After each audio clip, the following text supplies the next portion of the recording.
Boa noite, pessoal, tudo bem? Sejam bem-vindos aí ao CPM.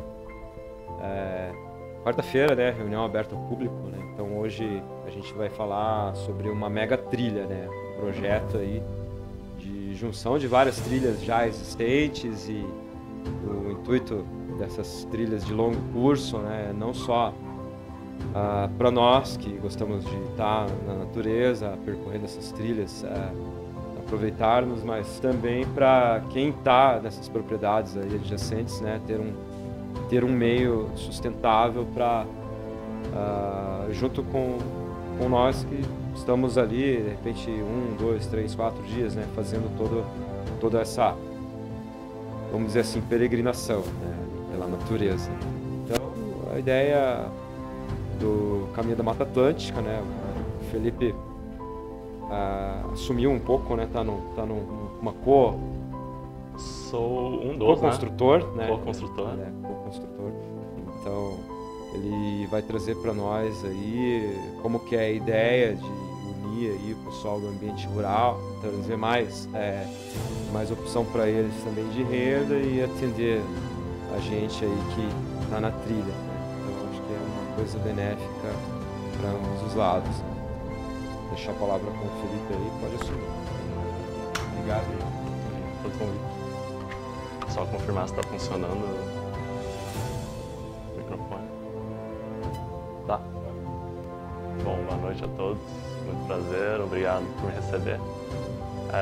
Bom, sou Felipe Gonçalves e desde 2022, final de 2022, eu sou um dos co-construtores do Caminho da Mata Atlântica. E aqui no Paraná eu acabei chegando num momento que o Caminho da Mata Atlântica estava num vácuo, que as articulações que tinham existido antes tinham se esvaído por um tempo, então eu assumi essa missão de reconectar pessoas, retrazer atores, pessoas interessadas para a iniciativa. Essa é uma iniciativa de muitas pessoas, então um dos objetivos principais dessa minha fala hoje é informar, convidar, debater, porque, bom, aqui é um dos principais lugares de discussão, né, de trilhas e montanhismo no nosso estado, então nada mais conveniente do que fazer isso aqui. Conveniente e correto, né? Eu só começo... Clica de novo lá. Deixa eu ver. Deu certo. Só começo relembrando que em 2017 já teve uma reunião do Caminho aqui no CPM. Era outro momento, o Caminho nem tinha a logomarca atual, bom, na verdade nem tinha logomarca, né? Era isso aqui, Caminho da Mata Atlântica. Era um projeto ainda do WWF e de um instituto dentro do WWF que se chamava Bora Andar. Infelizmente essa articulação, eu falei... Ah, tá certo, boa. Essa articulação, né, acabou não se consolidando naquele tempo, mas isso aconteceu. E o resultado dessa oficina é muito importante até hoje, porque aqui por volta de 30 sugestões saíram, né, como resultado dessa oficina, falando do trajeto do caminho aqui no Paraná. Então eu ainda tenho esse arquivo, ainda tenho isso registrado, de quais os caminhos, quais desafios, quais oportunidades existiam no Paraná para a gente construir uma grande trilha eixo norte-sul ao longo da Serra do Mar aqui do nosso estado, como que isso poderia acontecer. E essa reunião então foi muito produtiva. 2017. Bom, sobre a minha apresentação hoje, eu dividi ela com esses grandes tópicos. Primeiro, falar um pouco de mim, porque assim, até um pouco, eu me sinto até, não sei como, mas assim, falando de trilha no CPM. Então eu gostaria de falar, né, como que eu vim parar aqui. Um pouco da minha pesquisa foi sobre trilhas de longo curso e a conexão delas com a conservação ambiental. E aí eu entro no tema do Caminho da Mata Atlântica, eu apresento a iniciativa, seus preceitos, suas diretrizes. Parto para os projetos e desdobramentos atuais, ou seja, aquelas coisas que em 2017 não foram comentadas, porque elas começaram a acontecer nos últimos anos. Outras atividades, muito além dos projetos, muito voluntariado e outras atividades. E aí eu abro para o encerramento e discussão. Eliseu sugeriu da gente deixar as perguntas maiores mais para o final, né? Então a gente deixa mais para essa parte. Claro, se tiver um comentário pontual, faz muito sentido falar durante a apresentação.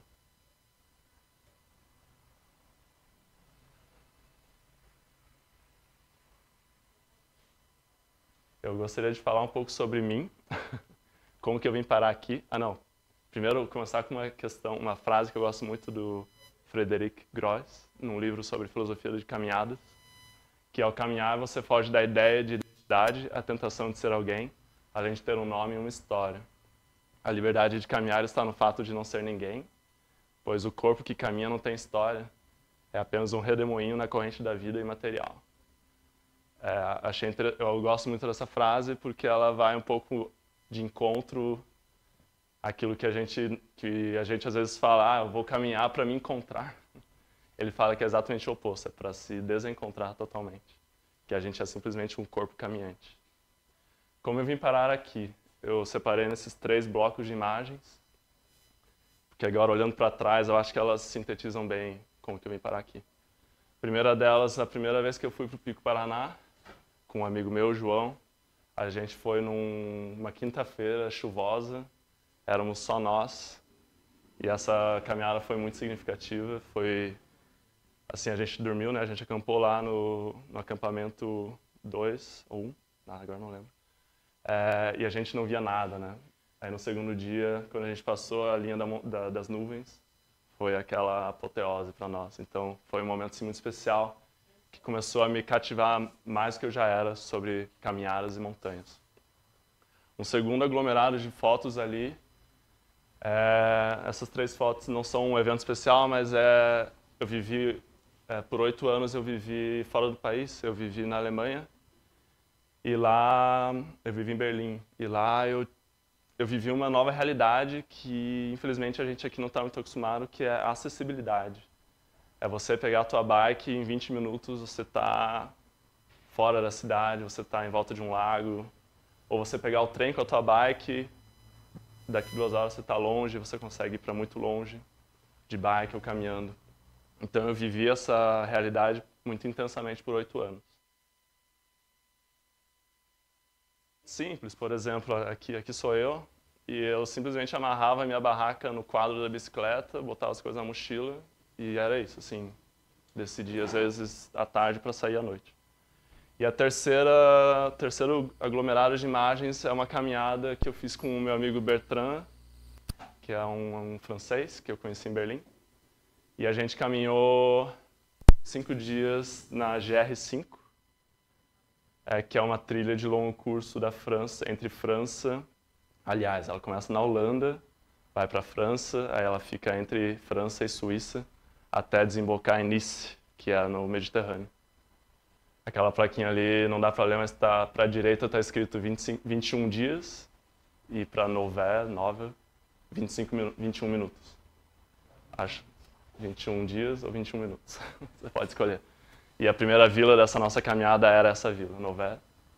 E aí a última foto somos nós chegando no nosso destino final. Isso tudo foi, né, construindo como cabeça pensante. Até que, bom, nesses 8 anos da Alemanha eu estudei, né? Eu fiz um mestrado em planejamento ambiental. Diferentemente do Brasil, na Europa, na maioria dos mestrados você entra sem um projeto de pesquisa.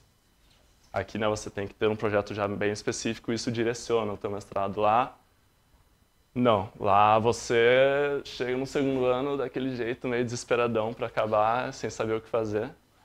Por um lado é ruim, né, mas pelo outro lado é bom, porque você, nesses 2 anos, você está se abrindo para novas possibilidades que você não conhecia antes, e foi o que rolou comigo. Então, todas aquelas experiências foram me levando a pensar como tornar, né, e eu queria me reconectar com o Brasil, como fortalecer a acessibilidade à natureza no Brasil, né? Eu comecei a ver as trilhas de caminhada como um instrumento fantástico para isso. Um instrumento, uma ferramenta bem plausível, que toca em diversas outras facetas da sociedade, desde psicologia da psicologia mesmo, né, de como as pessoas se sentem na natureza, ou A acessibilidade das áreas privadas. Por exemplo, na Alemanha você tem o direito a entrar em qualquer área privada, no meio rural. Qualquer floresta você tem acessibilidade. Então não existe arame farpado no meio rural. Aí você começa a pensar, putz, bom, assim, a cabeça ebuliu naquela época e foi muito bom. Nesse momento de pensar a minha pesquisa, só um pouquinho. Claro que é muito difícil, né, definir um objeto de pesquisa, mas eu comecei a pesquisar sobre as trilhas e me deparei com um livro, eu trouxe hoje. É um livro estadunidense, se chama As Raízes Entrelaçadas, a Trilha Apalache e as Políticas Ambientais Estadunidenses. Eu deixo aqui para depois, se alguém quiser folhear. Está em inglês. É um livro assim que trata como se construiu a trilha Apalache nos Estados Unidos, 3.500 quilômetros, politicamente. Ela até comenta na introdução, né? Quem está caminhando na trilha Apalache não imagina a quantidade de políticas por baixo das raízes e dos nossos pés até se conseguir construir uma trilha de longo curso. Então esse livro assim, boa. Eu aluguei lá na biblioteca, depois eu comprei para trazer comigo. Inclusive a biblioteca, até estava vendo ali as imagens do Farofa. Primeira vez que eu li o livro do Farofa sobre o Marumbi, eu li na Alemanha. Eles têm todos os livros assim à disposição. Bom, vamos adiantar. Aí para tentar sintetizar esse meu mestrado, eu trouxe essas duas imagens. Porque eu comecei a pesquisar como tornar possível as trilhas de longo curso no Brasil. Então eu comecei a pesquisar o sistema estadunidense de trilhas. Eles têm um sistema estadunidense de trilhas de longa distância, o NTS. Então eu me debrucei sobre todo o sistema, eu analisei todos os atores, por exemplo, o Congresso, aí tem a própria política que se chama NTS, as agências federais, as agências federais, que por exemplo seria o ICMBio aqui do Brasil, por exemplo.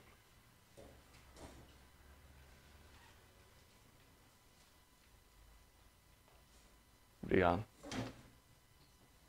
Tem que voltar. As organizações de trilhas, os clubes de montanhismo, por exemplo, o CPM estaria nessa parte aqui da governança, os voluntários construindo as trilhas. Então eu mapeei toda essa constelação de atores construindo as trilhas de longo curso nos Estados Unidos. E com o comparativo eu mapeei o Brasil. Por quê? Porque na minha pesquisa, né, na minha definição de escopo, eu me deparei com a Rede Trilhas. Talvez alguém já tenha ouvido falar. A Rede Trilhas é uma iniciativa de um sistema nacional de trilhas, ou aliás, uma rede nacional de trilhas de longa distância. Desde 2018, aí passou em 2020, mais uma portaria. Então eu me debrucei na Rede Trilhas, comparando com os Estados Unidos, para daí propor uma estrutura para o Brasil, levando em consideração os Estados Unidos. Não considero os Estados Unidos o modelo perfeito, mas ele é um cenário desejável, né? Então, é um cenário que funciona há muitos anos, então essa foi a minha pesquisa. Hoje não é o tema, né? Não vou apresentar o meu mestrado aqui hoje, até porque eu também não estou apresentando a Rede Trilhas, mas durante essa pesquisa eu conheci o Caminho da Mata Atlântica. O meu co-orientador, o Ernesto, ele é um dos idealizadores do Caminho da Mata Atlântica, foi ele que fez aquela workshop que vocês viram anteriormente. Então, com ele, com a minha pesquisa, eu fui me conectando ao Caminho da Mata Atlântica. Eu ainda morava em Berlim, com aquela vontade de vir para o Brasil, até que eu voltei e cheguei alinhado com o Caminho da Mata Atlântica para levar a ideia adiante. Você pode passar, Eliseu, por gentileza? Que aqui, não sei, não está...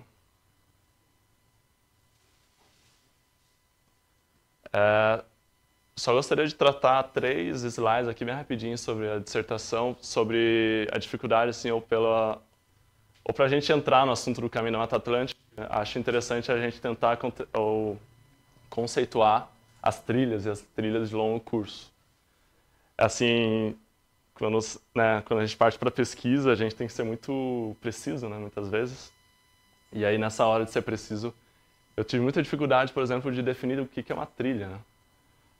Usando ali o primeiro exemplo, é uma literatura de turismo de uns estadunidenses, que chamam trilha simplesmente como um caminho linear visível no chão, evidente e visível, que pode ter em sua origem um significado histórico de transporte ou viagem, ou seja, é uma coisa bem ampla, né?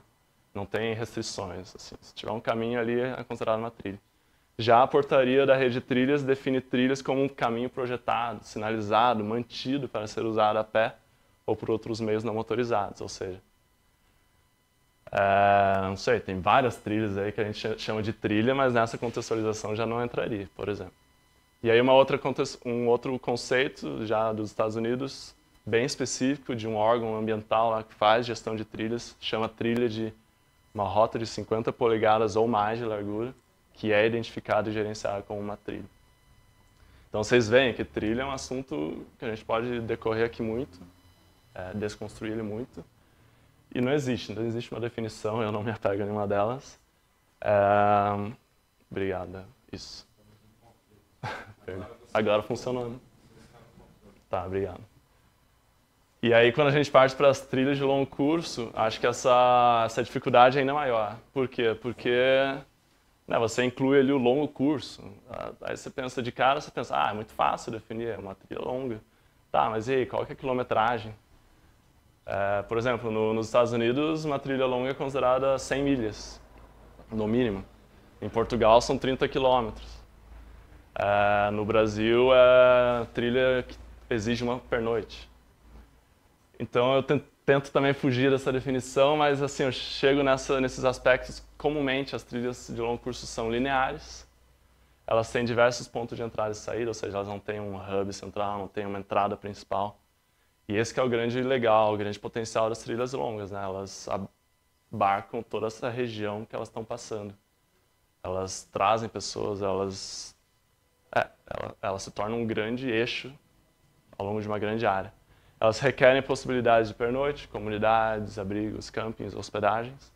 E aí eu acho que a grande diferencial das trilhas de longo curso, pensando principalmente nas nossas travessias, que a gente tem muita tradição da travessia no Brasil, que eu acho que é aí que se difere das trilhas de longo curso, que é gestão, governança. Por quê? Porque trilha de longo curso necessita infraestrutura, manutenção, melhorias, gestão, um corredor de trilha. E para tudo isso você precisa de pessoas, governanças, pessoas oferecendo pernoite. Então começa a existir toda uma atmosfera lá, uma governança em volta daquela iniciativa. Ela deixa de ser uma iniciativa que atrai a galera mais hardcore das trilhas, que fazem as travessias, mas não, para partir para um lado mais de temos que oferecer serviços de alta qualidade. As trilhas de longo curso, para elas perdurarem no tempo, no espaço, elas têm que ser de alta qualidade, elas têm que oferecer informação online, elas têm que oferecer hospedagem de qualidade, elas têm que oferecer, por exemplo, serviço de entrega, muitas vezes. Nos Estados Unidos, na Appalachian Trail, as pessoas que fazem ela inteira, elas pedem entrega de botas, né? Vou chegar no quilômetro tal, dia tal, já vai ter a bota da pessoa lá para ela substituir, por exemplo.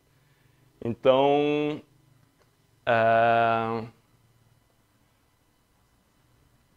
tudo isso, né, por ser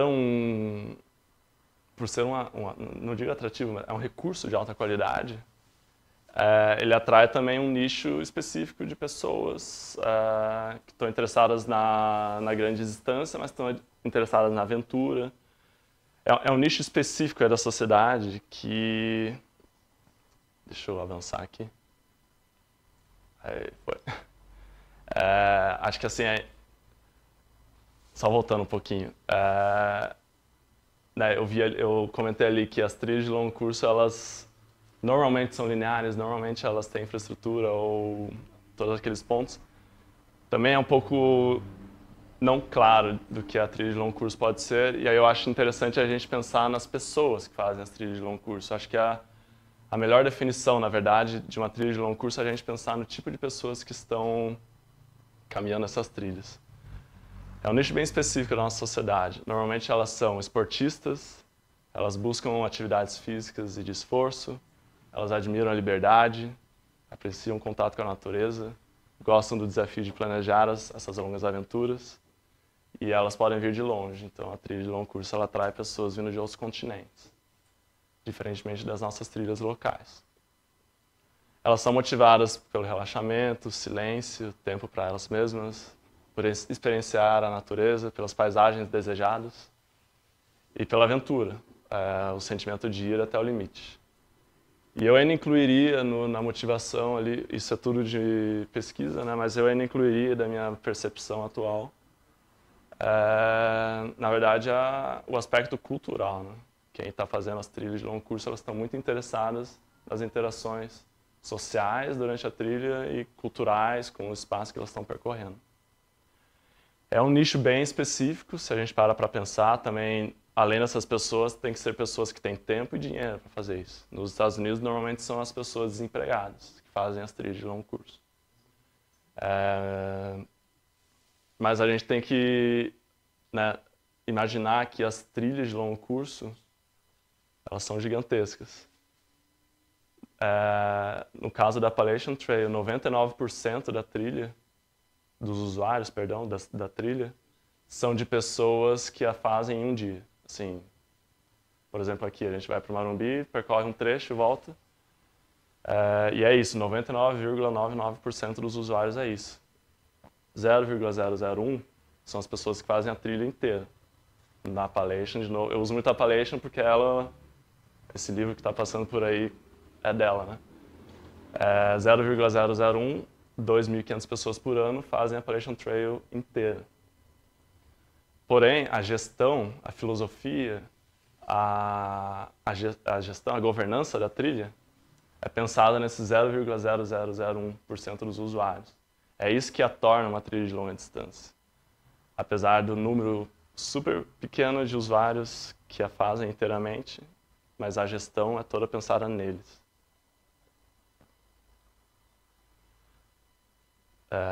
Acho que a gente está partindo agora para o caminho da Mata Atlântica. Então, eu acho que essa contextualização é um pouco científica, né? Mas é o que me trouxe até aqui. Então, eu queria embasar um pouco como o caminho da Mata Atlântica se tornou uma iniciativa que eu admirei quando eu comecei a me engajar com ela. E como que ela se vê, como que ela age no território, né? Como que ela leva essas informações adiante, sendo uma trilha no nosso território. Só, né, comentando das motivações das pessoas, né? Porque as trilhas de longo curso, a gente tem que pensar elas como um recurso, né?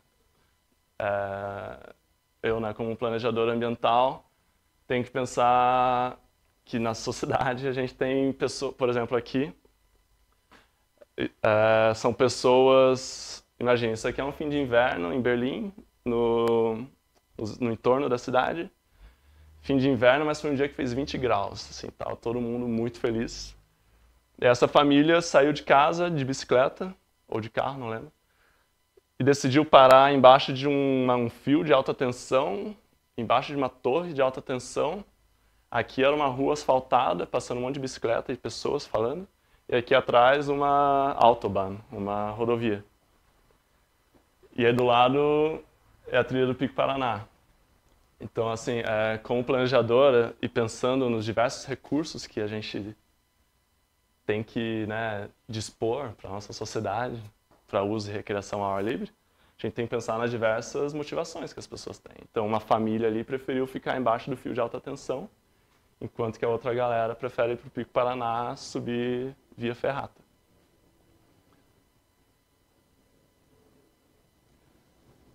Outro aspecto importante das trilhas de longo curso são, né, elas formam os grandes corredores. Então a gente pensa as trilhas de longo curso não apenas como um corredor de uso e recreação ao ar livre, mas elas têm esse grande potencial de se tornar uma espécie de unidade de conservação ou uma iniciativa de conservação. Então a trilha, já que ela atrai comunidades locais, atrai turistas, atrai operadores de turismo, atrai visitantes, atrai estrangeiros, atrai muita gente da sociedade em torno da conservação, em torno né, ela tem esse potencial de trazer novos atores para a conservação, já que ela toca em várias facetas da sociedade. Então, ela pode se tornar um grande fio condutor para projetos de conservação, por exemplo, criação de unidades de conservação, proteção e restauração da vegetação, ou, por exemplo, registro de fauna, engajamento para usos sustentáveis. E aqui eu trago o exemplo do que realmente acontece também lá nos Estados Unidos. A Appalachian Trail, ela de fato compra terras para conservação. Então, esse é um exemplo que eu trouxe de uma notícia que saiu recentemente. A governança deles lá comprou uma grande área que a família estava saindo da terra, eles gostam muito da iniciativa e preferiam vender a terra para a Appalachian e não para qualquer outra pessoa. Então, aos poucos, a Appalachian ela vem criando esse grande corredor ecológico e climático que é comprovado, né, com base nessas pesquisas que mostram que o Appalachian, ou uma trilha de longo curso, ela se torna um grande fio condutor para tornar aquilo um ambiente de restauração ou de manutenção da vegetação, sempre atrelado ao uso público. Isso. Então, bom, essa foi a minha introdução, um pouco ligada às trilhas de longo curso de modo geral. E aí eu entro no caminho da Mata Atlântica. Então, como eu disse anteriormente, eu cheguei ao caminho em 2022, fui morar em Morretes e me tornei um articulador do caminho por lá. Aqui apresenta o histórico. Então, de modo geral, né, vocês já estão lendo, mas é para mostrar que o caminho está no território há mais de 10 anos já. É uma iniciativa que, como qualquer iniciativa ambiental, tem altos e baixos, tem patrocínios e deixa de ter patrocínios, tem voluntários às vezes não. Mas é uma iniciativa que está se perdurando e está crescendo. Eu sinto, né, a gente vê pelos resultados que estamos crescendo. Esse ano atingimos 100 estabelecimentos parceiros e uma primeira pessoa tentando caminhar o caminho inteiro. Mas a gente já entra nesses assuntos. O caminho tem a missão principal de reconectar pessoas, florestas e áreas protegidas. E esse é o grande mapa do caminho. Então, são mais de 4.200 quilômetros entre a divisa do Rio Grande do Sul com Santa Catarina até o Parque Estadual do Desengano, no extremo norte do Rio de Janeiro. Isso, boa. Passando principalmente pelas unidades de conservação. Porque naqueles momentos iniciais do caminho, como eu mostrei antes, houveram vários workshops em cada estado, com as diversas governanças.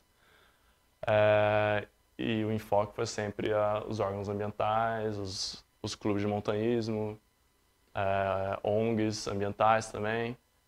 E, claro, a gente tem esse viés, tem essa missão de conectar pessoas e áreas naturais ao longo principalmente das unidades de conservação. Eu trouxe flyers também, ao final eu posso distribuir, que tem esse mapa impresso, inclusive. Então são por volta de 120 unidades de conservação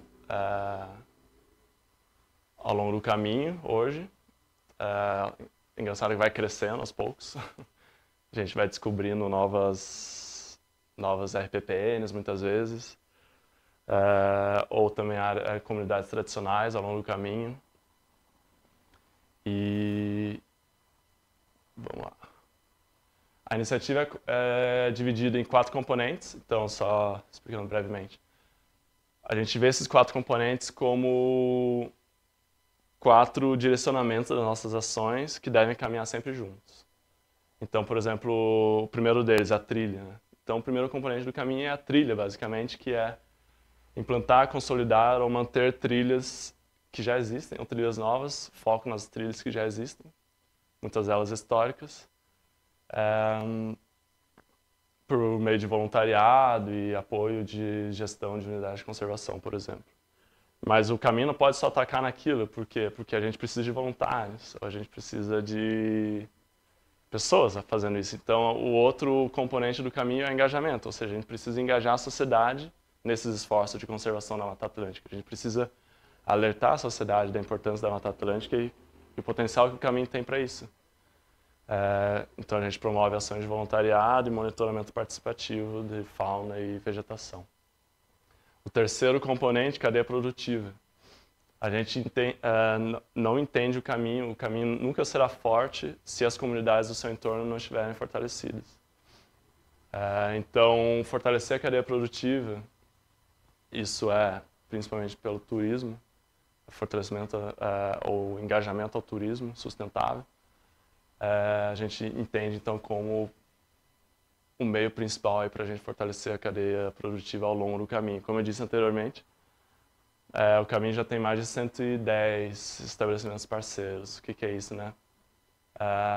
Pessoas que têm, sei lá, uma pousada, um camping, ou agências de turismo, pessoas que oferecem transporte, elas se identificam com o caminho, se informam e se registram, se cadastram a fim de se tornar um parceiro do caminho, a fim de levar a iniciativa adiante, de divulgar, de oferecer serviços para os caminhantes e assim por diante. E o quarto componente, biodiversidade. Foi o último componente a entrar na iniciativa com a intenção, né, de transformar o caminho, não só numa trilha, mas num corredor de biodiversidade. Então, a partir de projetos de recuperação florestal e recuperação florestal, inclusive, passaram a existir. Então, a gente pensa que esses quatro componentes caminhando juntos, com cada pessoa, com o seu potencial, com o teu recurso, qualquer pessoa que queira, ela consegue entrar em um componente ou em mais componentes. E assim a gente vai fortalecendo o caminho. Alguma dúvida, algum comentário, gente? Por enquanto. Deixa eu só tomar uma água.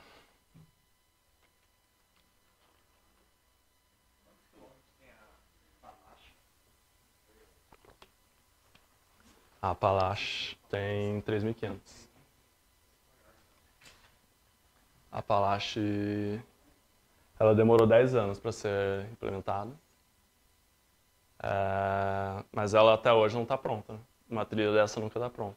Mas eles falam que tem 99% da trilha pronta. Mas é aquela coisa, né? Uma trilha desse tamanho é constantemente dinâmica. Proprietários privados que oferecem a sua terra ou que deixam de oferecer a sua terra. Tem todas essas questões, né, que a trilha tem que lidar. Premissas gerais de governança. Então, o caminho ele busca dar uma identidade para todas essas trilhas. Vocês viram no mapa, né? Daqui a pouco eu vou mostrar um mapa mais detalhado. Mas aqui no Paraná ela passa pelo Itupava, passa pelas trilhas lá do Pico Paraná, ela passa pela trilha da ambulância, ela passa pelos caminhos caiçara lá de Europinha e Piaçagueira. São caminhos existentes, mas eles não têm essa identidade como um caminho conectado, um caminho que se conecta com o Rio de Janeiro, ou um caminho que atrai pessoas do mundo. Por exemplo, aconteceu recentemente um colega do caminho no Rio de Janeiro, o secretário de turismo de um município pequeno, chegou para ele e falou, me interessa muito pelo caminho, porque a gente tem as trilhas aqui que levam, sei lá, tem 5 quilômetros, estão sinalizadinhas lá com o sistema padrão atual, mas elas, sei lá, elas levam para a padaria, levam para uma cachoeira só. E o secretário de turismo confidenciou para ele, tenho muito interesse, porque o estrangeiro ou a pessoa que está vindo lá do Paraná, ela vai se interessar por aquela trilha que tem essa identidade, que tem um objetivo claro, ou que é uma mega trilha. Então, é um conceito que agrega uma identidade a trilhas que já existem e que atinge um perfil de pessoas interessadas nisso. Outra premissa é valorizar e manter a identidade, culturas e tradições de cada local, trecho e grupo, seja isso grupo montanhista ou comunidade.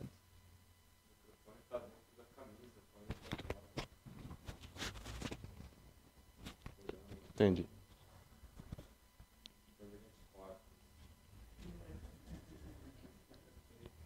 Corta tudo até agora, né? Oi, meu nome é Felipe. Outra premissa é trabalhar em sinergia com grupos e iniciativas locais, ou seja,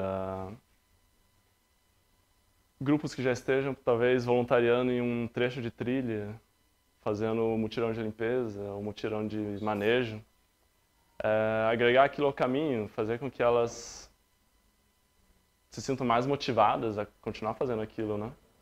Porque aquilo pertence a uma iniciativa maior, tem mais pessoas fazendo coisas parecidas em outros estados. E fortalecer os relacionamentos de todos os atores, sejam eles privados, públicos, então unidades de conservação, por exemplo, atuando em sinergia com voluntários ou com as unidades de conservação dos outros estados, e assim por diante.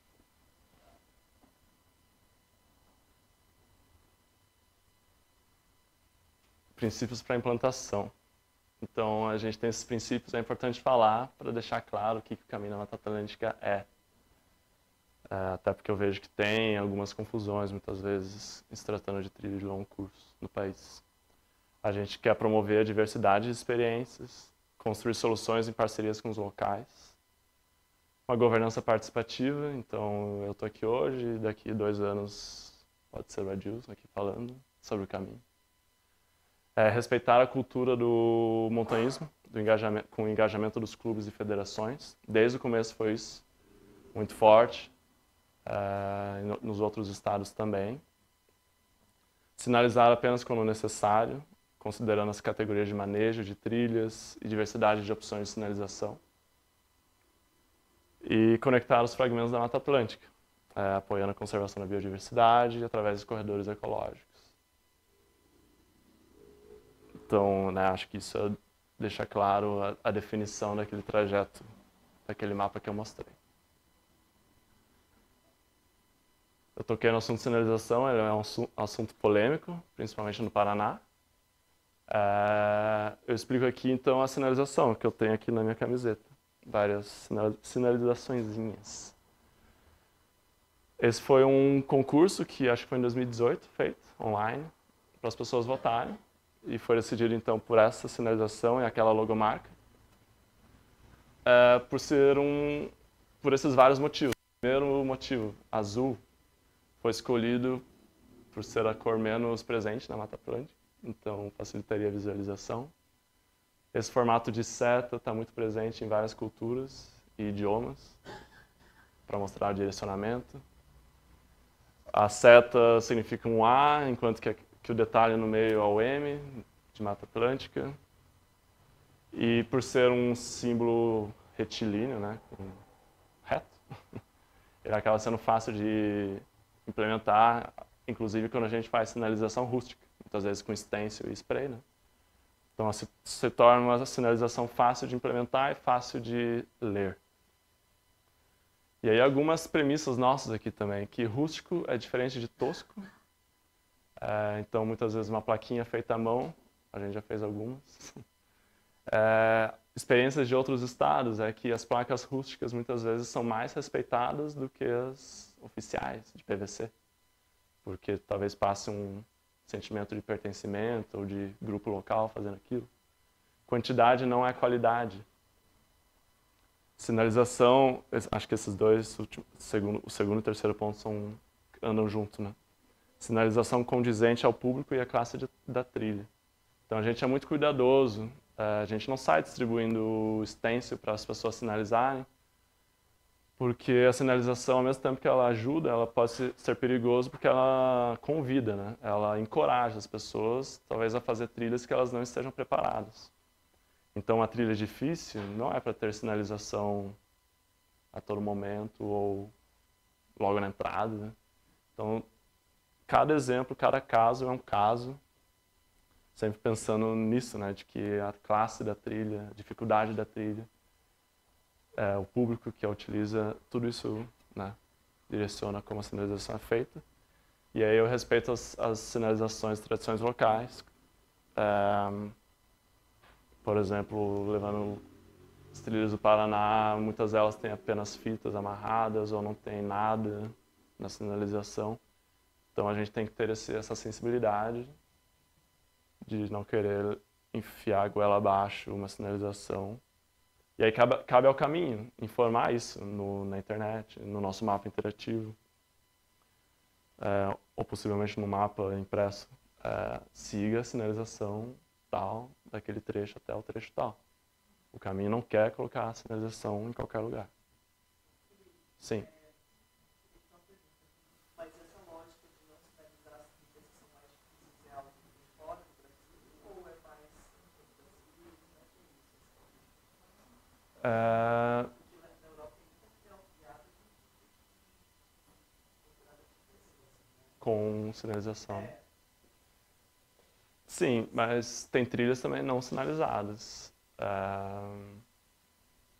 É caso a caso, assim. Tem convenções internacionais de trilhas ou de clubes europeus que falam para, se não quiser, não sinaliza. E aquele grupo que gere aquela trilha, ou que é mais, que coordena o voluntariado naquela trilha, é quem vai decidir.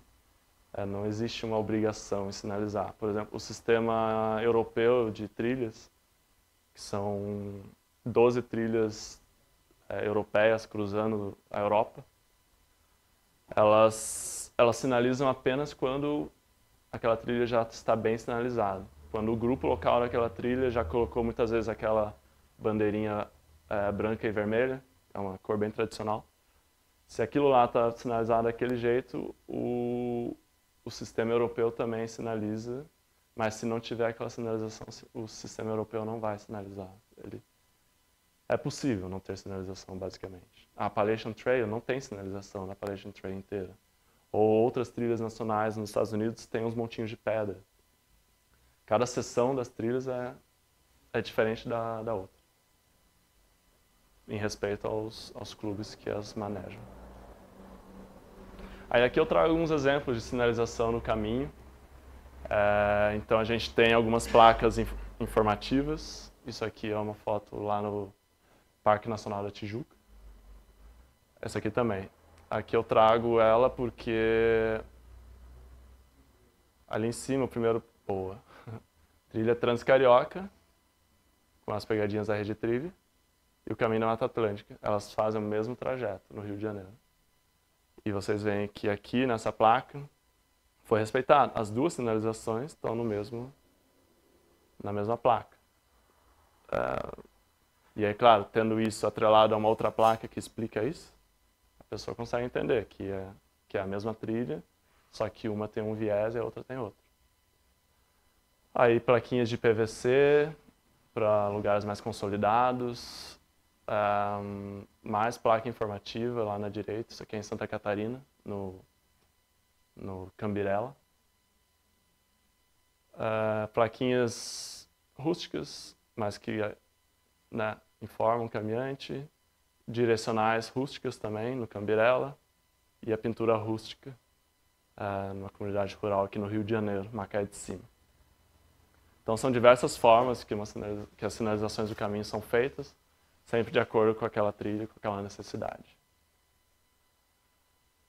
O caminho é dividido em 13 núcleos de planejamento, mais um, que é o Vale do Café, que é um eixo de biodiversidade. Tirando o Vale do Café, então, todos aqui se conectam e formam um grande caminho da Mata Atlântica. Mas aqui, com o tempo, o pessoal lá do Rio de Janeiro percebeu que no Rio de Janeiro não existe muito espaço, né, para projetos ambientais ou para manejo florestal. E como um dos nossos componentes é a biodiversidade, decidiu-se então criar um eixo do Vale do Café, que é mais para dentro do Rio de Janeiro. Porque, então, isso abre o espaço para o caminho fomentar uma nova região, que não é tão conhecida. O Rio de Janeiro já está abarrotado, já tem o seu público. Então o caminho, ele manteve o eixo na cidade do Rio de Janeiro e lá naquelas regiões dos lagos, lá para baixo, mas criou esse novo eixo de biodiversidade chamado Vale do Café, que é justamente para atrair visitação lá, fomentar a cadeia produtiva no Vale do Café, criar possivelmente projetos ambientais naquela região que é muito devastada, uma região muito antiga, né, da colonização muito logo de cara, os portugueses chegaram naquela região, então é uma região muito devastada. Então acaba se tornando um eixo com muito potencial para reflorestamento no futuro. Fora esse, todos os outros são então trechos que vão se conectando. O Paraná está no litoral caiçara e na montanhas do Paraná. Então o Paraná abarca praticamente esses dois núcleos por inteiro. O Paraná tem 500 quilômetros exatamente, 500,1 quilômetros de trilha do caminho da Mata Atlântica. Até chegar no Cânion do Sul, limite final, limite sul aí do caminho.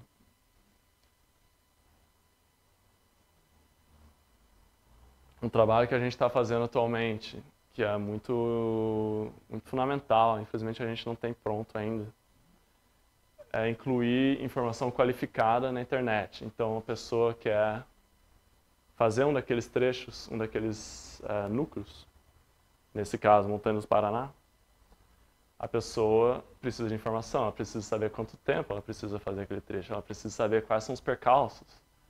Ou, por exemplo, se tem problema de maré, se tem problema de cheia de rio, se tem problema de carrapato. Então a gente está alimentando essa base para cada um daqueles núcleos que vocês viram, os 13 núcleos mais o Vale do Café, para cada um ter os trechos diários descritos aqui, né?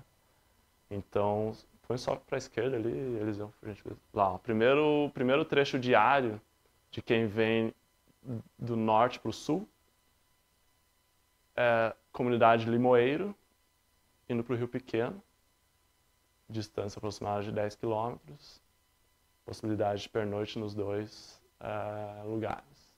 Não é uma vergonha falar camping selvagem, é uma possibilidade de pernoite, é uma possibilidade atual. E quem vai fazer a trilha, ela tem que saber que isso é a realidade. Então, a trilha ela só atrai pessoas bem informadas e que foram atrás de informação de qualidade. Então, esse trecho aqui, eu não coloquei inteiro, né? Mas se vocês entrarem online, é uma tabela maior para baixo. Assim. Essa tabela, junto com o mapa interativo que também está lá, permite as pessoas planejarem suas caminhadas. Essa é a nossa intenção, é fomentar cada vez mais que as pessoas façam 3 dias de caminhada, ou 1 dia de caminhada, ou o trecho inteiro, ou quem sabe o Paraná inteiro. Essa é uma vontade muito grande que eu tenho.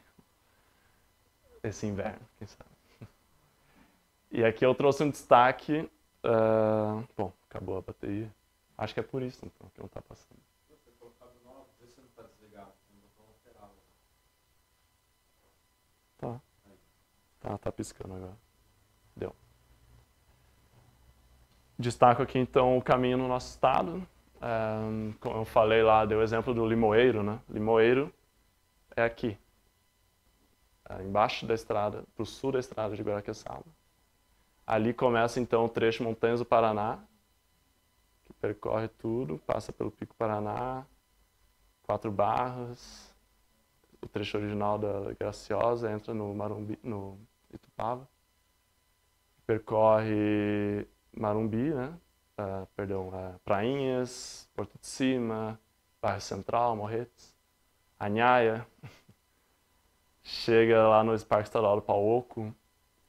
Aqui a gente está fazendo um trabalho junto com o proprietário privado para a trilha passar dentro da terra dele, para a pessoa poder subir o Pico X, cair embora, a partir da terra dele. Ou seja, vai facilitar a questão de segurança, porque atualmente as pessoas deixam o carro aqui, né, na BR, para subir o Pico X. Então a gente está fazendo esse trabalho para ele assumir certa gestão da trilha com parceria do ICMBio, que é gestor do Parque Nacional Guaricano. Então, o caminho seria levemente alocado aqui. Bom, cruza, chega aqui no Rio Sagrado, desce para o Parque Nacional, Estrada Canavieiras, trilha da ambulância, chega em Limeira, faz um pequeno trecho da Estrada da Limeira e aí cruza a Estrada Antiga da Hemer, no Parque Nacional Ilhéus, Santo Ilhéus. Aqui bem interessante essa região, bem inóspita.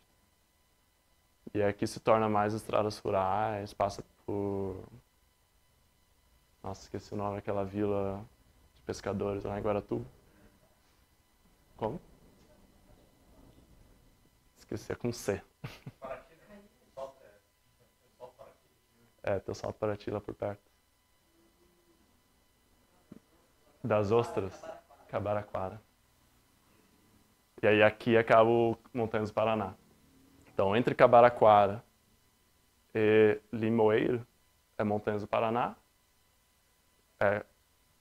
Interessantemente, né, daqui para baixo, apesar de ser Paraná ainda, a gente chama de litoral catarinense. Mas foi uma decisão da época, acho que por identidades fitogeográficas, se decidiu por isso. E aí o trecho litoral caiçara, então, de Limoeiro, trecho de barco. Então o caminho da Mata Atlântica não é apenas trilha a pé, é de barco. Vai para Antonina, dorme em Antonina, pega outro barco e aí vai para as comunidades caiçaras aqui de Piaçagueira, Medeiros, Ponta de Ubá. Pega outro barco, vai para Ilha Rasa. Tem opções bem interessantes lá de hospedagem. Pega outro barco, desemboca... Gente, esqueci o nome da comunidade aqui. Mas é perto de Serra Negra. Aqui é o Mirante de Serra Negra. Aí aqui é, né, o trecho da estrada de Guaraqueçaba até chegar em Guaraqueçaba. Cidade. A partir de Guaraqueçaba, trechos de água. E claro, o caminhante tem a total liberdade de ir para a comunidade que ele quiser. Né? Claro, se a pessoa está ali, quer percorrer o caminho da Mata Atlântica de cabo a rabo, ele vai ter que fazer isso. Mas se a pessoa quer fazer um leve desvio e ir para Abacateiro ou para... Estou tentando lembrar os nomes. Para outra comunidade que vai, mas a nossa proposta é essa, né? Então, trecho de água até a Ilha das Peças, faz o trecho da Praia Deserta da Ilha das Peças, pega barco, vai para a Ilha do Mel, faz a Ilha do Mel inteira. Né? Ainda não existe uma possibilidade tão concreta de fazer a volta inteira da ilha, mas então a pessoa pode andar por Nova Brasília, ir até Encantadas, voltar, pegar barco em outro lugar e ir para Superagui. A Superagui faz a trilha lá por dentro, na lagoa, segue sentido Praia Deserta, até chegar na vila aqui, que eu esqueci o nome também. Marajá, em São Paulo, né? Tem uma comunidade de Marajá ali, tem Ariri, tem Ararapira. Isso, é Ararapira. Que daí tem uma trilha... Perdão? Marajá também é Paraná. Ah, é Paraná? É São Paulo, né? Pedro Cardoso? Eu acho que é, e está em constante movimento, né? Por causa da... Se bobear, agora é Paraná. Né? E aí o ICMBio, junto com voluntários e comunidades pesqueiras aqui, bem interessantemente, aí nos últimos anos abriu a trilha, né? De Ararapira. Então está se tornando aí um belo de um recurso de caminhada até a Vila Fantasma de Ararapira. E aí a partir da Ilha Fantasma de Ararapira até Cananéia é ainda o trecho litoral caiçara do caminho, mas já em São Paulo. Seria um trecho que a gente propõe para ser percorrido de água, de barco, ou de canoa, caiaque. Depende das parcerias que a pessoa for construindo ao longo do caminho. Algum comentário, alguma dúvida? Sim. Em Guaraqueçaba? Você diz essa aqui? Foi uma decisão que provavelmente veio daquela reunião que aconteceu aqui. Imagino que com o intuito de fomentar essa região aqui de baixo. Não tenho uma resposta na lata assim, de explicar o porquê, mas é uma possibilidade realmente de, se a pessoa está interessada em encurtar ou fazer outro trecho, ela vir por dentro. Inclusive tem um quilombo Rio Verde aqui, muito interessante.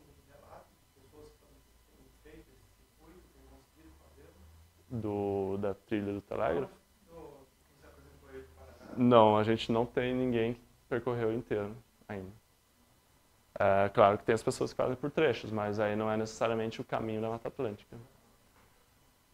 Mas tem uma pessoa atualmente percorrendo o caminho inteiro.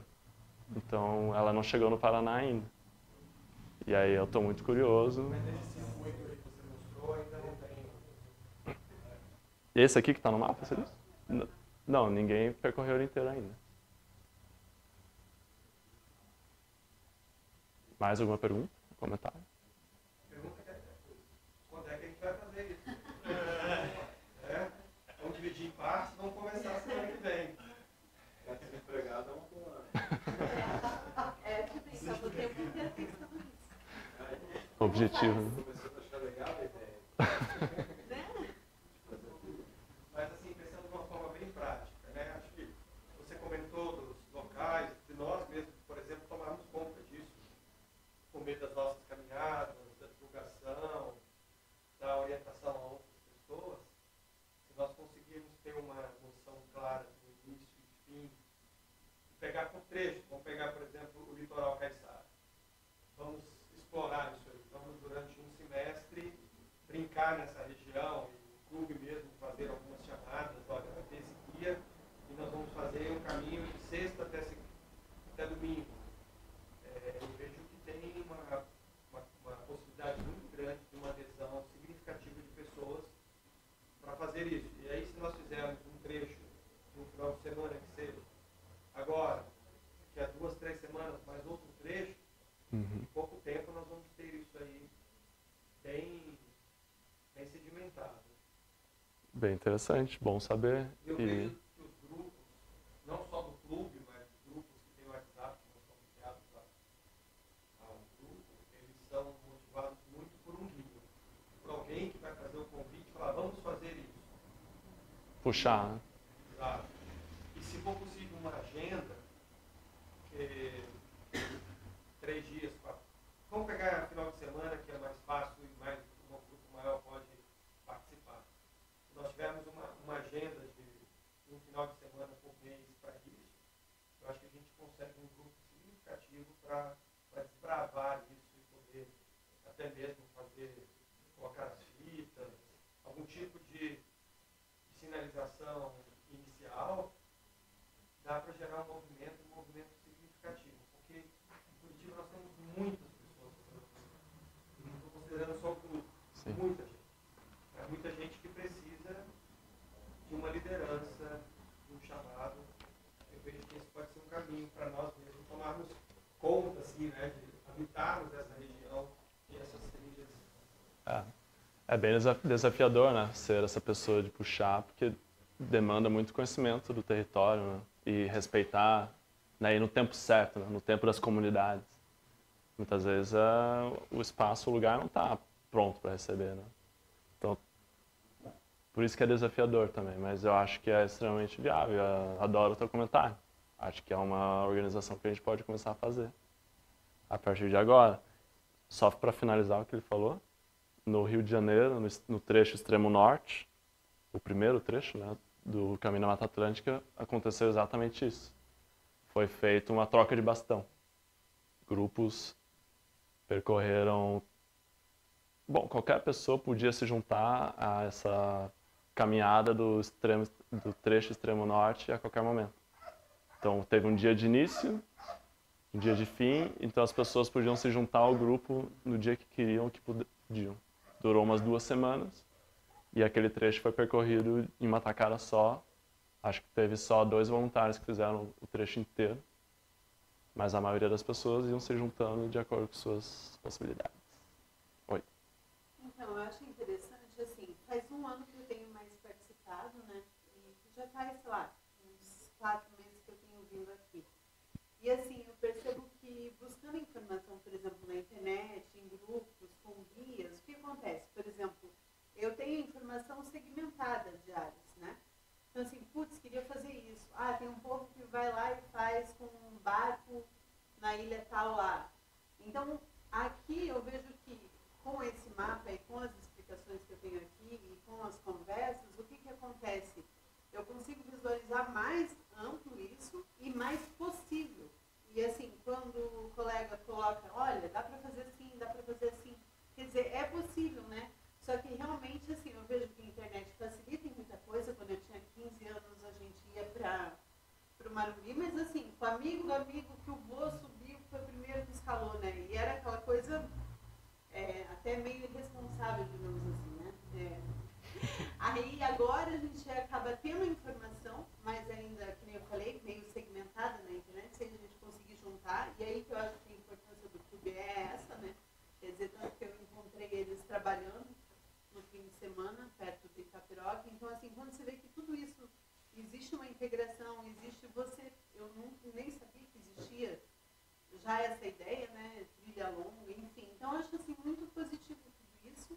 Tenho gostado muito de participar, de ver o pessoal da velha geração. Eu, como profissão, eu sou fisioterapeuta, então eu acho o máximo ver pessoas como vocês, bem de saúde e lutando por coisas muito legais, assim. Por isso que eu tô aqui.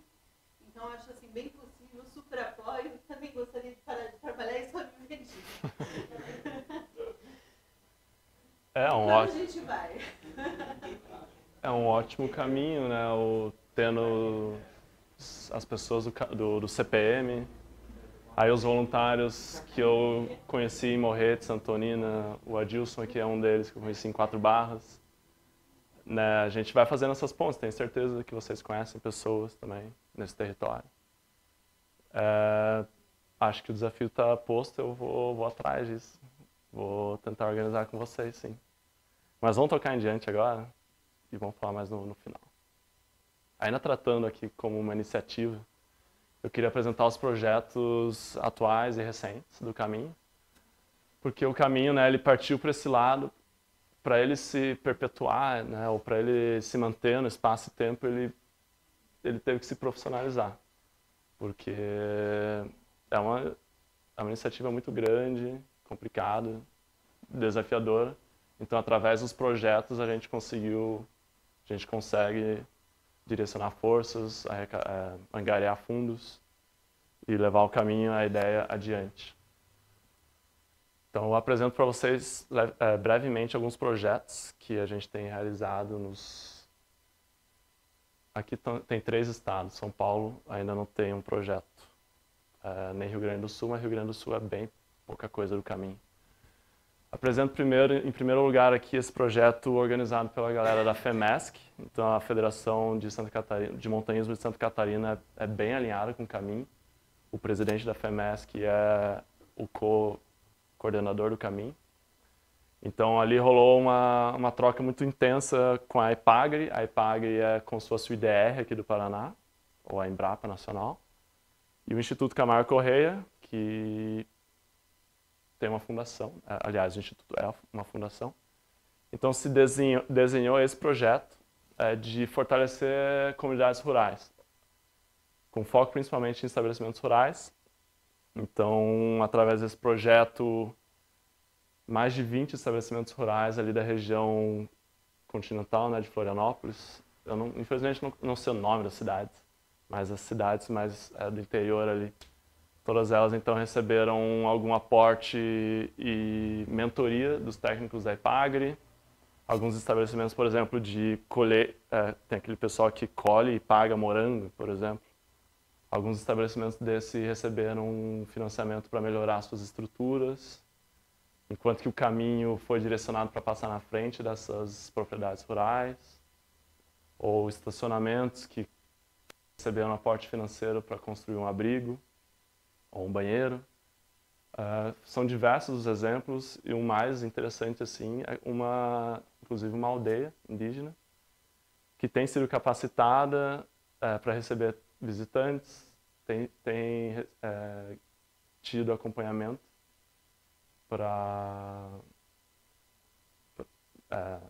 tem tido apoio financeiro também para qualificar suas estruturas. Então, diversas coisas acontecendo aqui. Eu adoraria que um voluntário de Santa Catarina estivesse aqui para explicar melhor. Mas é um projeto que está aí em campo já há 4 anos e está sendo renovado junto com a EPAGRE. E tem sido assim, um projeto de maior sucesso dentro da EPAGRE, do que eles chamam de extensionismo rural. Aqui eu trago algumas fotos. dessas ações, uma das ações que eles fizeram junto à aldeia.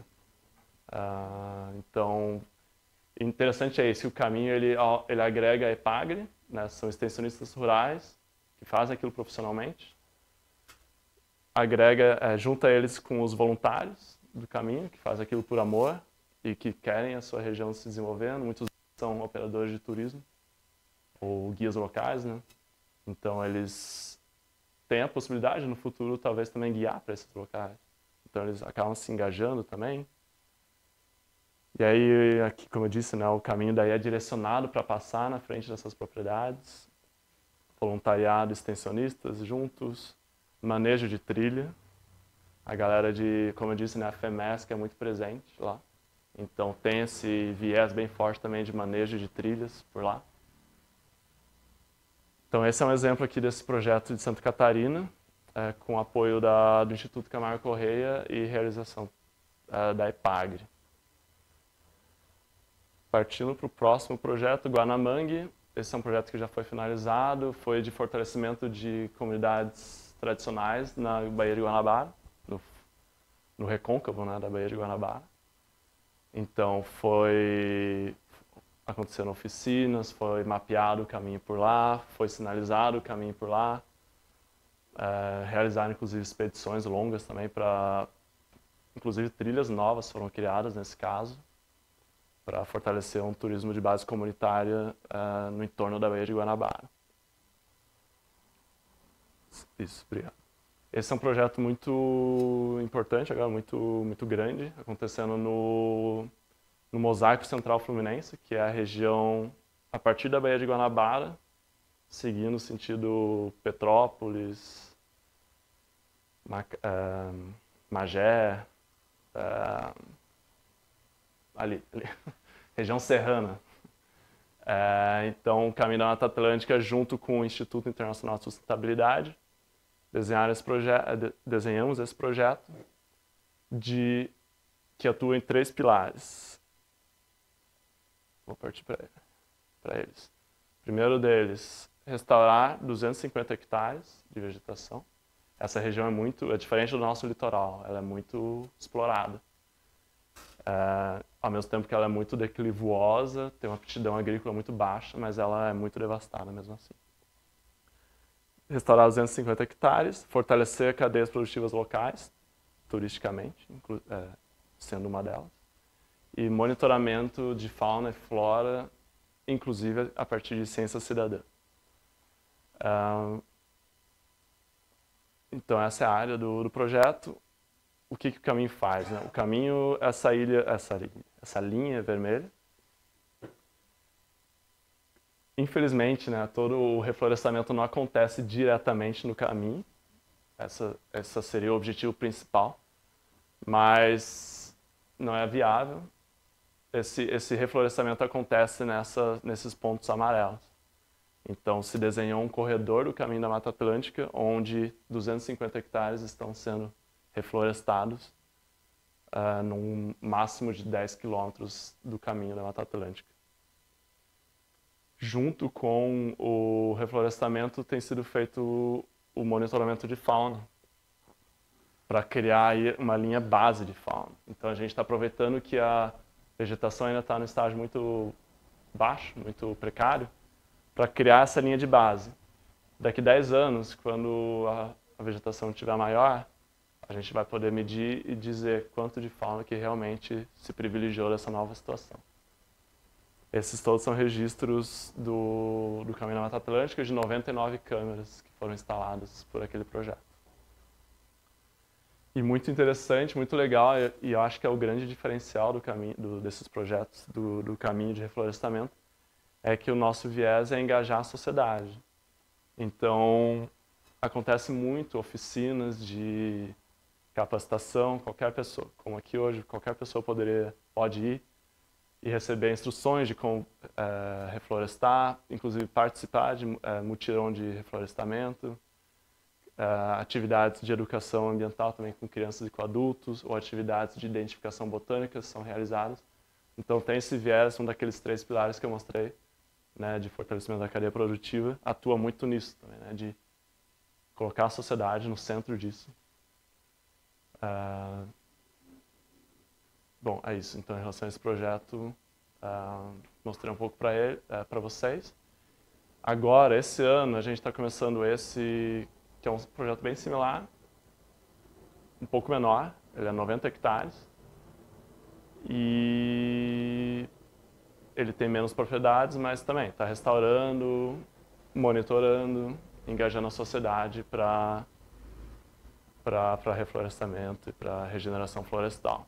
Então vocês veem o trabalho dos articuladores, né, dos voluntários do Caminho da Mata Atlântica, como eu aqui no Paraná, no Rio de Janeiro, tem sido isso, né, de criar parcerias. Então eu uso de novo o teu exemplo, Adilson. A gente, né, a gente se aproximou por causa do caminho, então abriram portas para quem sabe no futuro criar um projeto lá na terra, na sua terra. E assim a gente vai criando, né, parcerias com RPPNs ou com propriedades turísticas que estão abertas a esse tipo de projeto. Para no futuro, quem sabe, a gente reflorestar uma área direto no caminho da Mata Atlântica. Aí vai ser show de bola, né? Outro projeto que a gente está fazendo também na região serrana do Rio, em Macaé, na APA Municipal de Sana. É uma região bem interessante, cheia de hippie. Só que eles têm um problema de que é todo mundo desunido, como acontece em muitos lugares. E eles têm um problema que tem a galera nativa e a galera hippie que veio do Rio de Janeiro e eles não se conversam. Então, né, conversando com a minha colega do Rio, a Belly, que está coordenando esse projeto, com apoio da Fundo Casa Socioambiental, financiamento, né, trazer a comunidade para conversar e mapear a APA, criar alternativas para esse atrativo, que é muito explorado já. A Pedra do Pombo tem sido muito, né, como fala, super utilizada, então está se degradando. A intenção é descentralizar. Como um dos objetivos do Caminho da Mata Atlântica é descentralizar a visitação e a recreação ao ar livre para mais espaços naturais. E aí, próximo projeto aqui que eu tenho mais carinho é aqui do nosso Paraná, que foi iniciado ano passado, então, voltando um pouco lá para a minha história pessoal. Quando eu estava na Alemanha, eu me conectei com a Heiderhof Stiftung, que é a Fundação Heiderhof, da família Bosch. E eu fui, e eles falaram, ó, Felipe, gostamos muito da sua pesquisa, a gente gostaria de patrocinar algum projeto de trilha que você se engaje. Foi assim que eu fui parar em Moritz, foi assim que eu criei esse projeto. Aliás, foi assim que eu cheguei em Moritz. Porque depois de viver 8 anos na Alemanha, eu estava muito desconectado.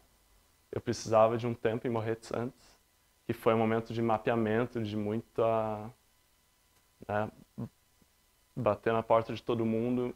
Fiz um mapeamento, reconheci o território e aí desenhamos esse projeto. Conheci 2 pessoas, 2 colegas, uma é a Samara, designer, e a outra é a Amanda, turismóloga.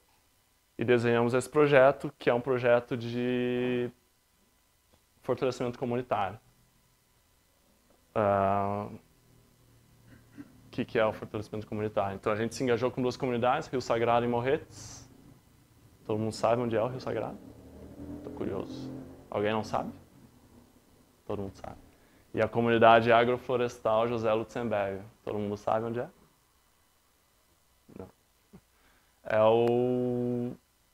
A comunidade agroflorestal José Lutzenberger é um assentamento do MST no interior de Antonina, no caminho de Guaraqueçaba, na localidade de Rio Pequeno, perto do Cachoeira, mais para dentro, lá, fim de linha mesmo. Para lá não tem, ali forma-se um enclave da Serra do Mar.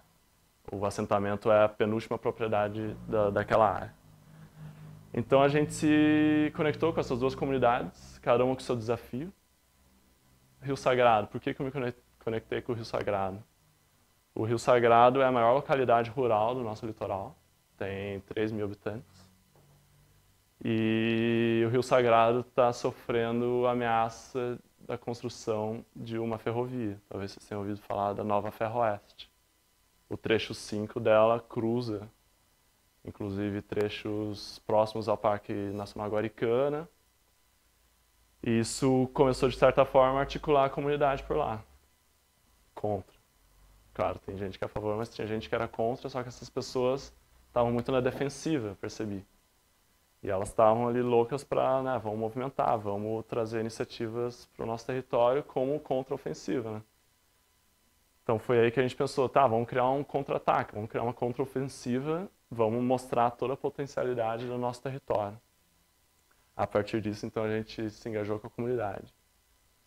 Já o José Lutzenberger é um assentamento rural do MST, primeiro o assentamento do MST no litoral, e eles têm um histórico muito legal de regeneração da paisagem. É uma região que era totalmente degradada por passagens de búfalo, que graças ao trabalho deles tem se regenerado há 20 anos. Então aqui, só voltar uma página, por favor. O trabalho consistiu de muitas oficinas no decorrer do ano passado. Aqui estão as imagens delas, oficinas, entrevistas, expedições, expedição de abertura de trilha, expedição de mapeamento, e as oficinas foram assim fantásticas. Inclusive a gente visitou também o Ecoa Park. A comunidade chegou para nós e falou, pô, a gente, a galera do assentamento, a gente quer conhecer outra iniciativa, a gente quer aprender a partir do exemplo de outro lugar interessante. Conseguimos parceria com o Ecoa, levamos a galera do assentamento para lá. E aí com essas oficinas, com essa visão sistêmica que a gente criou, e de muito contato com as pessoas, a gente realmente se entregou. Eu dormi no assentamento, criei uma relação bem afetiva com eles e minhas colegas também. A gente se propôs então a criar documentação para essas duas comunidades. O que é uma documentação? Agora pode avançar, Eliseu, por gentileza. O que a gente propôs? Criar uma documentação para o Rio Sagrado, mostrando esse processo, mas principalmente tudo que aquela comunidade tem para oferecer. De forma que a comunidade tenha um documento poderoso em mãos, de quase 200 páginas, mas assim, as pessoas muitas vezes não sabem de tudo. É uma comunidade de 3 mil pessoas, as pessoas não sabem tudo que elas têm. Então foi um trabalho de mostrar, dar voz, dar luz, botar no papel aquilo que a comunidade sente e quer levar adiante. Eu trago aqui então alguns exemplos dessa documentação que a gente está finalizando. É lançamento aqui hoje, saindo de primeira mão para vocês. Alguns exemplos, porque eu coloquei alguns, sabendo que vocês aqui são CPM, eu coloquei alguns exemplos que imaginei que vocês gostariam de ver. Por exemplo, no documento, né, tem as partes de inventário turístico. Uma das páginas é sobre o Parque Nacional Guaricana, Pico Canembora, o Pico X e assim por diante. Assim. O documento está ficando muito legal e em breve a gente vai voltar para a comunidade para entregar esse documento. Aí partindo para José Lutzenberger também, documento catatal, muito poderoso. E aqui também a gente elencou 10 pontos que fazem a comunidade especial, então esses dois são os primeiros. Localização, mostrando o caminho da Mata Atlântica, está aqui em azul. Ou a laranja é a Rota Caiçara, de cicloturismo. E vocês veem a comunidade, olha a centralidade que ela tem num conjunto incrível de unidades de conservação, Baía de Antonina, aldeia indígena, tem quilombo para lá. Então, assim, né, dá voz para toda essa potencialidade que as duas comunidades têm. Então, eu gostaria de convidar vocês para visitar o assentamento quanto antes e conhecer a cachoeira ali do lado que eu vou mostrar agora. Mas olha que legal esse trabalho que a gente fez de calendário vivencial. Então, o que a comunidade tem em cada período do ano? Por exemplo, maio, seca, frio, colheita de cajá, hortaliças, plantio de hortaliças. Então, né, produção de cachaça, a gente fez, né, para a comunidade entender para que lado que ela pode ir, para que lado ela quer ir. E aí a Cachoeira da Madre, conhecida por poucos. São 3 cachoeiras em sequência. Essa é a terceira. É uma trilha de 6 horas para chegar na primeira. Mas aí é uma atrás da outra. Assim. Lindo. E aqui eu trago os mapas, também em primeira mão. Serão ainda revisados pelas comunidades. José Lutzenberger, então, com esse enfoque bem grande na produção de comida, né? A comunidade ela entrega produção orgânica para as escolas do litoral. Então eles têm muito esse viés, eles são uma comunidade agroflorestal, eles têm um alambique próprio, eles têm um viveiro próprio, eles têm a casa da Vava, do Vava e da Luzinete, que são contadores de história incríveis. Eles têm o barracão comunitário, tem a área de camping, tem a trilha, que eu falei para vocês, a trilha do Mirante, que a gente reabriu, né? Isso aqui eu achei muito legal. A gente reabriu, foi uma expedição de 5 horas, para uma trilha que hoje leva 1 hora. Essa trilha não estava habitada há 5 anos. A gente reabriu, eu fui com 3 moradores, reabrimos no facão e sinalizamos, porque a comunidade entendeu que queria ser sinalizado, com o símbolo aqui do caminho. E na semana seguinte recebi zap que os adultos da comunidade tinham ido para a trilha.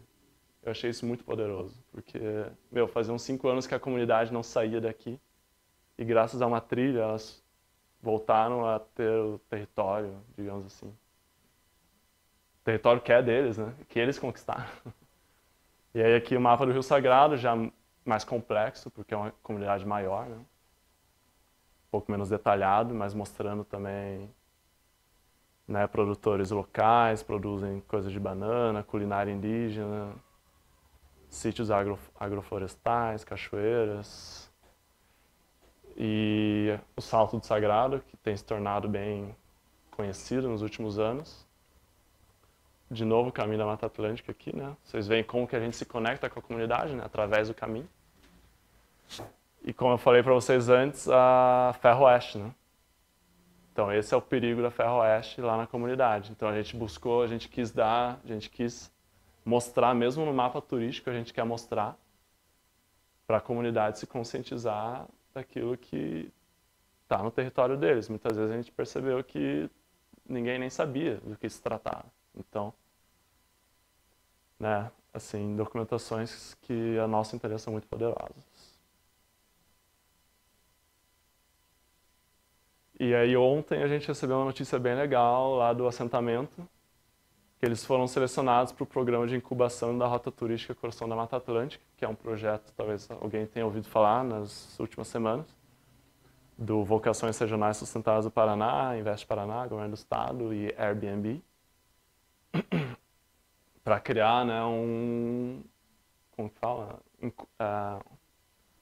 Uma atmosfera turística aqui, um ecossistema, um ambiente turístico no Antonina Morretes e Guaraqueçaba.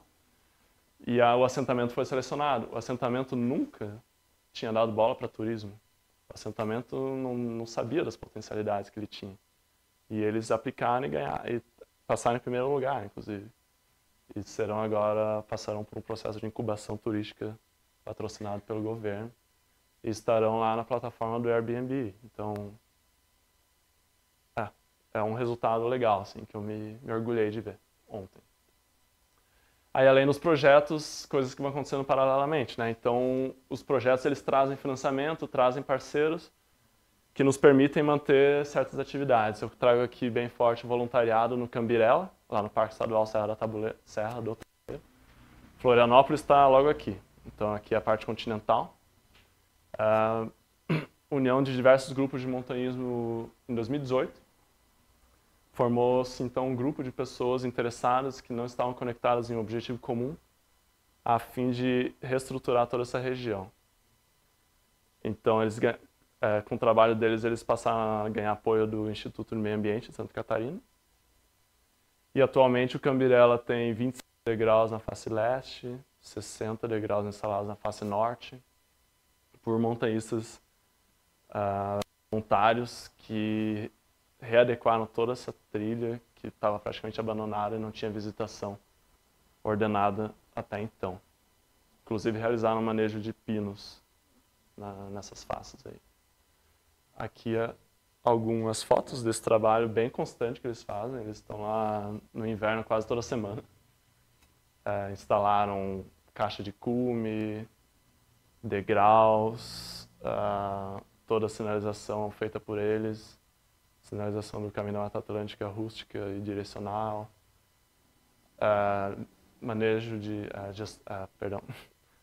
limpeza, né? Rolou um incêndio lá recentemente, eles foram responsáveis por recolher e apagar, oficina de sinalização, envolvimento com as autoridades pertinentes do território. Então ali em Santa Catarina tem um grupo bem forte, bem orgulhoso. São famosos, são conhecidos como os azuizinhos do Cambirela. Que eles estão sempre lá com a camisa do Caminho da Mata Atlântica, fazendo manejo. Definição de áreas prioritárias para a conservação, então através de pesquisa, aquele projeto que eu mostrei, aqueles 2 projetos do Rio de Janeiro, e de teses de doutorado e dissertações de mestrado, de voluntários do caminho, modelou, né, áreas de interesse para os muriquis, espécie de topo de cadeia importante, um grande primata, por isso um grande interesse nele. Então, com essas pesquisas tem se desenhado áreas prioritárias para conservação, inclusive essa área pintada em vermelho é uma área que todos esses modelos, todos esses riscos, né, que são os trajetos dos muriquis, se encontram. Então, o caminho, ano passado eu estive no Rio e a gente estava atrás de patrocinador para comprar essa terra. Seria a primeira terra comprada pelo Caminho da Mata Atlântica. Ainda não saiu isso. Mas a intenção é comprar isso de um fazendeiro para realizar a conexão entre o Parque Estadual dos Três Picos e o Parque Estadual do Desengano, lá em cima, aqui. É a área mais devastada do Caminho da Mata Atlântica, que é realmente sem floresta nenhuma.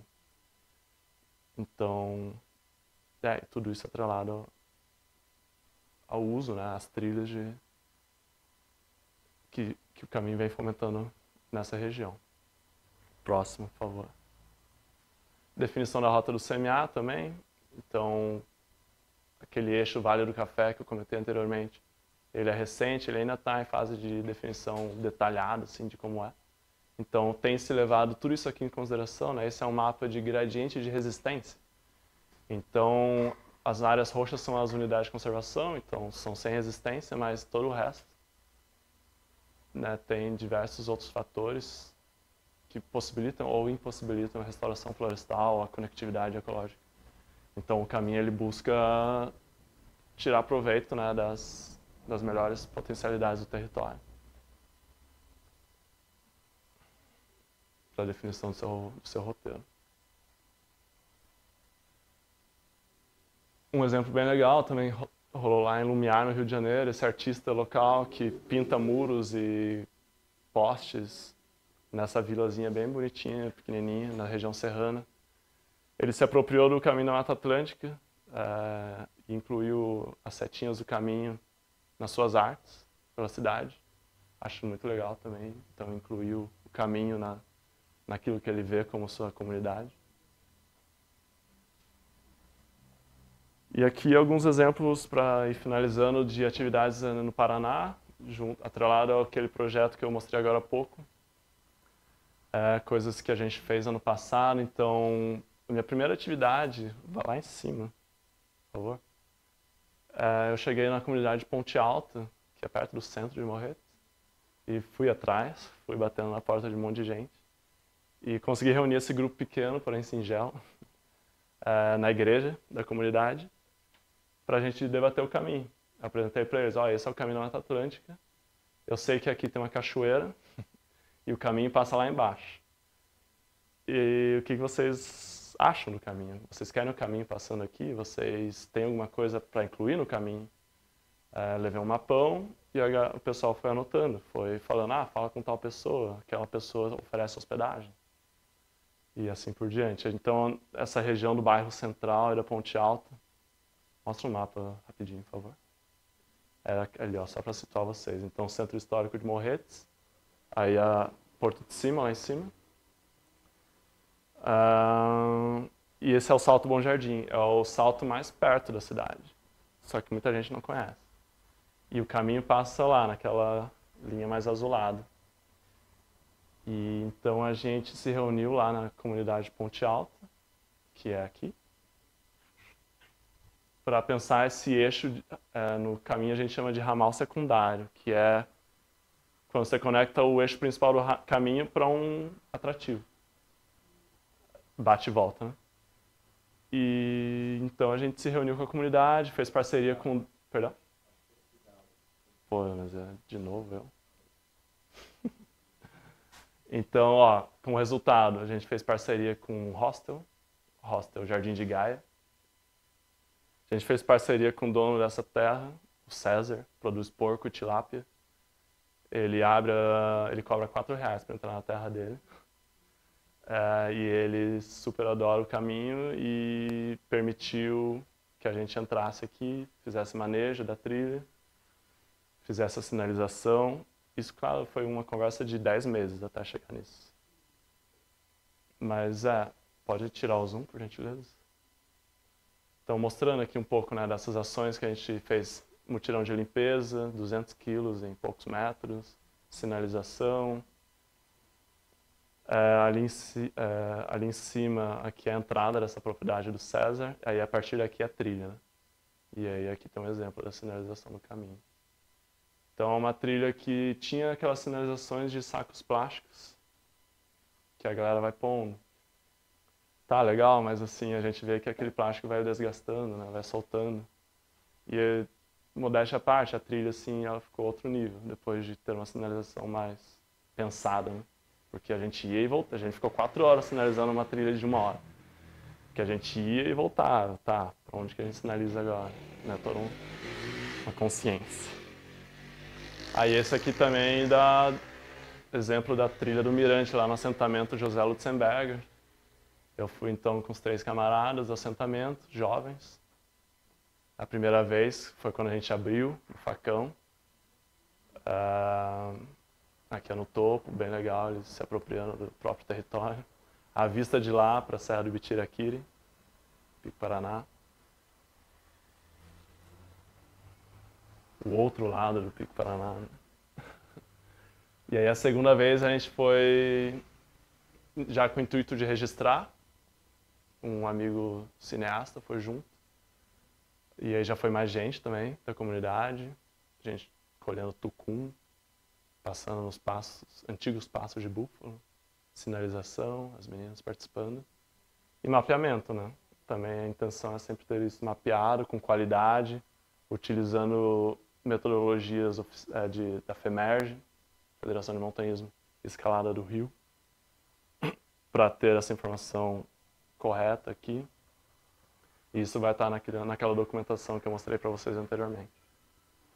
Então, né, é um presente sim, que a região ganha, na minha opinião. E aqui é visitação permitida somente com acompanhamento da comunidade. É o que a comunidade decidiu, né? Apesar de ser sinalizada com o símbolo do caminho, é visitação somente com os moradores. Então, para concluir, assim, todo esse trabalho, todo esse 10 anos de iniciativa que vem se consolidando no território, é um trabalho de formiguinha, mas já são 800 quilômetros sinalizados com a sinalização do caminho, mais as sinalizações locais, por exemplo, a gente nem considera aqui a sinalização do Pico Paraná, lá da Serra do Bitiraquiri, porque ela tem a sua tradição já. Ou Itupava também, não é parte não é nosso interesse, né, sinalizar essas partes. 350 hectares em processo de regeneração, 99 câmeras trap instaladas, 20 negócios rurais formalmente apoiados com plano de negócio realizado, 4 planejamentos de turismo comunitário, em 4 comunidades diferentes, e atualmente uma pessoa caminhando por aí. Pode passar. Como é? Está desempregada. Não, é a Julieta Santa Maria. Oi? Uma jovem argentina de 25 anos que começou em fevereiro a caminhar o caminho. E ontem ela chegou em São Paulo. Ela começou no extremo norte do Rio. E aqui ela indo embora, ou chegando, não sei aqui. Mas olha lá, completei o estado do Rio de Janeiro. 600, acho que deu uns 2 meses. 660 quilômetros. Me encontro em Trindade, última cidade do caminho no Rio. Foram 2 meses, cheios de novas experiências, de encontro com pessoas incríveis. Lugares que nem imaginava que existiam. Só tenho a agradecer. O RJ me presenteou de 1000 formas diferentes. Não sei nem descrever a alegria, estou indo para São Paulo. Vamos que vamos até o sul. Então daqui uns 2 meses, quem sabe essa ideia, a gente já não alinha com ela. Fazer uma troca, um acompanhamento de bastão com ela. E ela tá ficando famosa, assim, eu sugiro quem tem Instagram seguir ela, Julie Santa, com 2 T's.